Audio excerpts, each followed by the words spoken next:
Class 11th। आज हम पढ़ेंगे chapter 11th 10th straight lines. Chapter 10th है ये स्ट्रेट लाइंस। स्ट्रेट लाइंस में हमने क्या पढ़ना है, कोऑर्डिनेट ज्योमेट्री है। कोऑर्डिनेट ज्योमेट्री के बारे में पढ़ेंगे हम।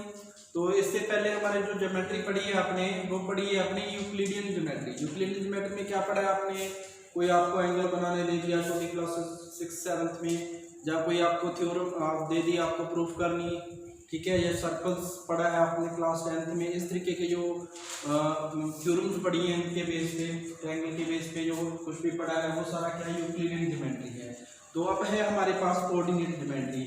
कोऑर्डिनेट ज्योमेट्री में क्या है आपका, आप इसमें पढ़ोगे सब कुछ प्लेन पे पढ़ोगे। सर्कल है जैसे, ठीक है, आपका पैराबोला हो गया, हाइपरबोला हो गया, स्ट्रेट लाइन होगी, तो ये सारे क्या है कोऑर्डिनेट ज्योमेट्री। कोऑर्डिनेट ज्योमेट्री ये 2D पे पढ़ रहे हैं हम, 2D, ठीक है, 2 डायमेंशनल में। तो एक 3D भी होता है, वो आपका क्लास +2 में है, जिसमें हम स्पेस पे बातें करते हैं, ठीक है। तो स्पेस में तब देखेंगे उसमें स्पेस में क्या है, ठीक है, कैसे वो +2 में है ये वाला चैप्टर। तो ये 2D इसमें पढ़ेंगे हम, ठीक है।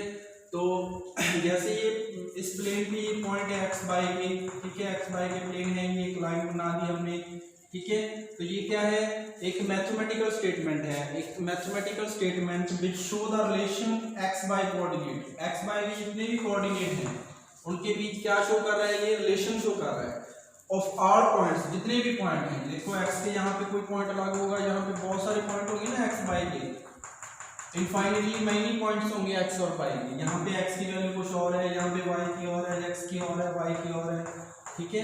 तो जो x एक्सिस पे पॉइंट है उसको बोलते हैं हम अब्सीसा बोलते हैं, ठीक है, और जो y एक्सिस पे है उसको कोऑर्डिनेट बोलते हैं।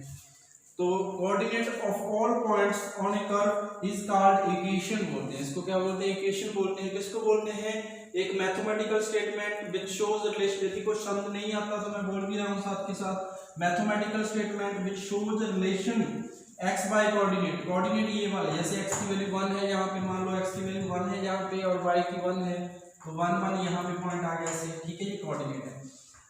ऑफ ऑल पॉइंट्स, जितने भी पॉइंट हैं, कितने पॉइंट हैं, इनफाइनाइटली मेनी पॉइंट्स हैं ऑन ए कर्व पे, ठीक है, is called equation of that curve. उसका उस कर्व की क्या बोलते हैं, इक्वेशन बोलते हैं, ठीक है। तो यदि हम x y लेते हैं, x y के जितने भी लेते हैं, ये वाले पॉइंट्स लेते हैं, ठीक है, x एक्सिस और y एक्सिस पे, तो इसको बोलते हैं हम अलजेब्राइक एक्सप्रेशन बोलते हैं। क्या बोलते हैं, अलजेब्राइक एक्सप्रेशन। तो कोऑर्डिनेट ज्योमेट्री में क्या पढ़ने वाले हैं, एक अलजेब्रा हो गया, इसमें एक plus geometry, algebra plus geometry मिलकर क्या बना दिया भाई, कोऑर्डिनेट ज्योमेट्री। ये तो थी इसकी। स्टूडेंट हम थोड़ा सा 10th क्लास का रिवाइज करते हैं, ठीक है। 10th क्लास में आपने क्या सीखा था, डिस्टेंस फार्मूला।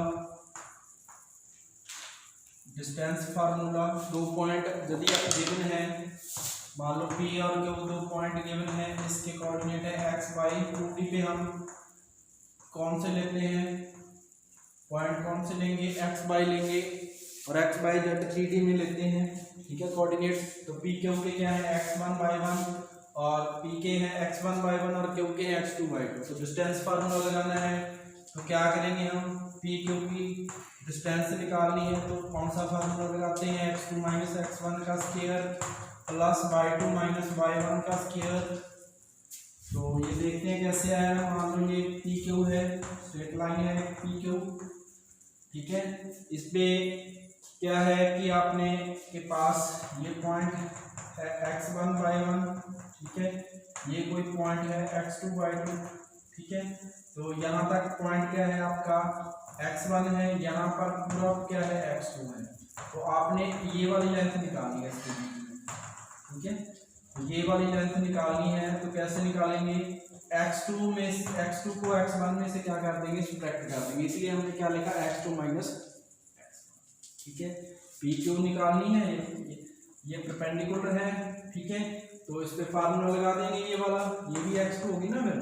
तो y2 के लिए क्या देखना है आपने, ये पूरी क्या है, ये यहाँ से यहाँ तक क्या है, y1 है, और पूरी क्या है, y2 है। तो y2 - y1 लगा देंगे, ठीक है।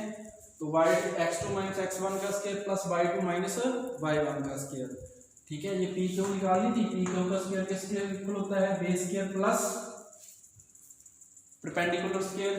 तो ये फार्मूला लगा के पी क्यू की लेंथ निकालें, क्योंकि फार्मूला यदि आप भूल जाए तो थोड़ा सा ड्राइव करना भी आना चाहिए।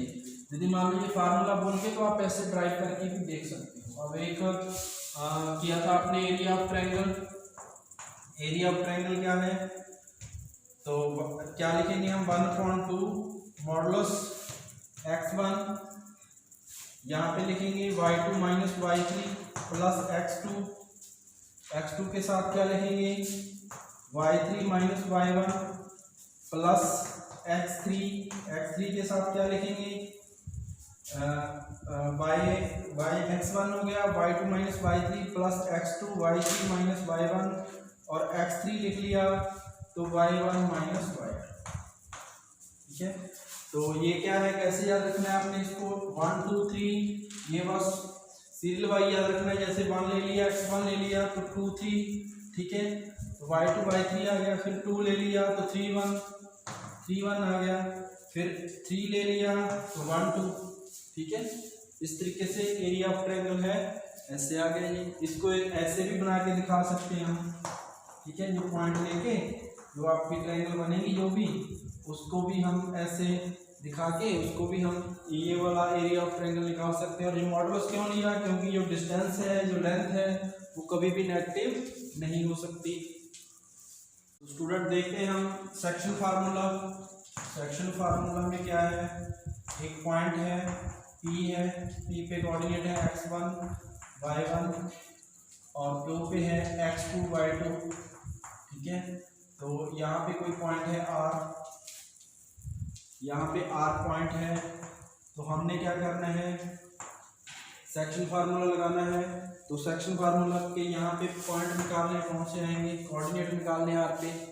तो कोऑर्डिनेट कैसे आएंगे, x के लिए क्या लगाएंगे, इसके लिए क्या है PR क्या है m है और R3 क्या है n। तो ये क्या है, ये किसका रेशो होता है PR/R3 का। जो लाइन है आपकी, ये स्ट्रेट लाइन है, यहाँ पे ये कट कर रही है, इसका रेशो निकालना है। PR m को लिख लिया और इसको R3 को क्या लिख लिया n। तो ये किसका रेशो है PR/R3, m/n, m रेशो है। ठीक है, दो भागों में डिवाइड कर रहा है ये R पॉइंट, तो इसके कोऑर्डिनेट हमने फाइंड करने हैं। तो इसको फाइंड करने के लिए क्या लगाएंगे, mx2 प्लस, ये इंटरनली है, एक होता है एक्सटर्नल एक होता है इंटरनल, ये इंटरनली है तो एक एक्सटर्नल का केस भी देखेंगे हम एक्सटर्नली। ठीक है, तो mx2 plus nx1 upon m plus n, ये हो गया x के लिए। y के लिए क्या हो जाएगा, m y2 plus n y1 upon m plus n। तो ये केस हो गया आपका इंटरनल केस।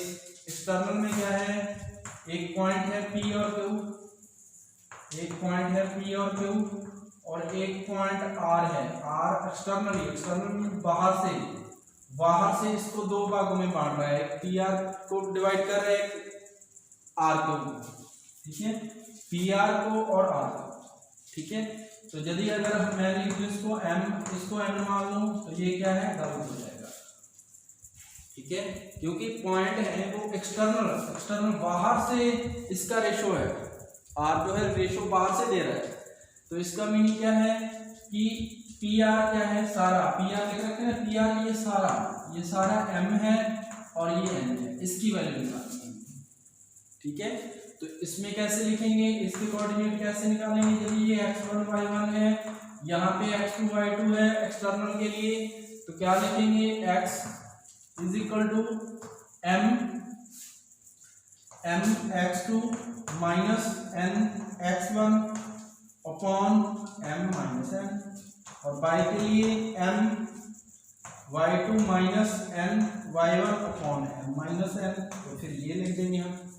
ठीक है, अगर ये मिड पॉइंट पे आ जाए, अगर मान लो पी क्यू है, अगर मिड पॉइंट पे काट रहा है R, दो बराबर भागों में बांट रहा है, कह रहे हैं कि 1/1 में काट रहा है। अगर हम कहते हैं m is equal to 1 m is equal to n, तो यही केस हो गया ना, ये m is equal to n, जहाँ m और n के इक्वल हो जाए तो चाहे आप 1:1 ले लो, चाहे m is equal to n ले लो, तो फार्मूला क्या बनेगा, कोऑर्डिनेट के x is equal to x2 plus x1 upon 2 आ जाएगा, और y के लिए y2 प्लस y1 अपॉन 2 आ जाएगा।